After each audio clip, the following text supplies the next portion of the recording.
నమస్తే, welcome to Suman TV. YSR Kadapa జిల్లా రాజంపేట పట్టణంలో నేడు 77వ గణతంత్ర దినోత్సవాలను అంగరంగ వైభవంగా జరుపుకున్నారు.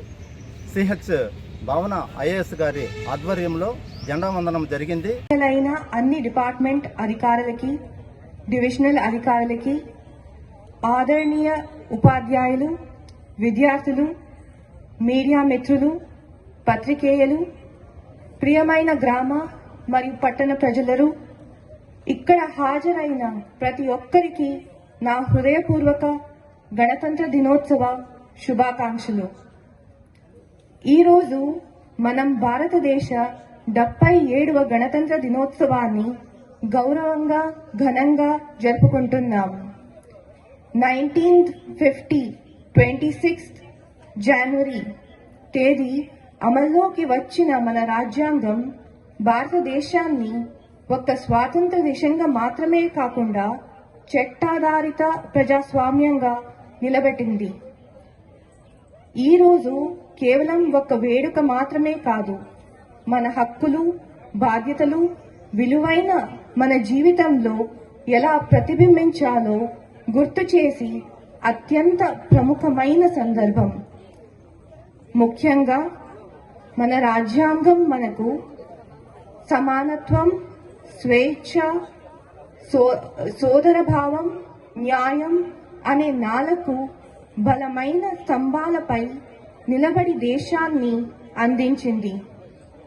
ప్రతి పౌరుడికి కూడా ఓటిన హక్కు, మాట స్వేచ్ఛ, గౌరవంతో జీవించే హక్కు, ఇవన్నీ మన రాజ్యాంగం మనకు ఇచ్చిన అమూల్యమైన హక్కులు. అయితే ఈ హక్కులతో పాటు రాజ్యాంగం మనపై కొన్ని ముఖ్యమైన బాధ్యతలను కూడా విధించింది. ఈ గణతంత్రాన్ని మనకు అందించేవారు మనకు ముందున్న తరాలు. ఈ పవిత్ర సందర్భంలో మన స్వాతంత్ర్యం కోసం ప్రాణాలు అర్పించిన స్వాతంత్ర సమరయోధుల్ని, దేశ సరిహద్దులను కాపాడుతున్న సైనికులని, ప్రాణత్యాగాన్ని వెనుకాడిన వీరు జవాన్లకి మనస్ఫూర్తిగా సమర్పించుకుందాం. వారి త్యాగాల వలనే మనం ఈరోజు స్వేచ్ఛగా, భద్రంగా, గౌరవంతో జీవించగలుగుతున్నాం. గౌరవనీయులైన ప్రజలరా, ప్రజాస్వామ్యం వ్యవస్థలో ప్రజల సంక్షేమం ప్రధాన లక్ష్యం.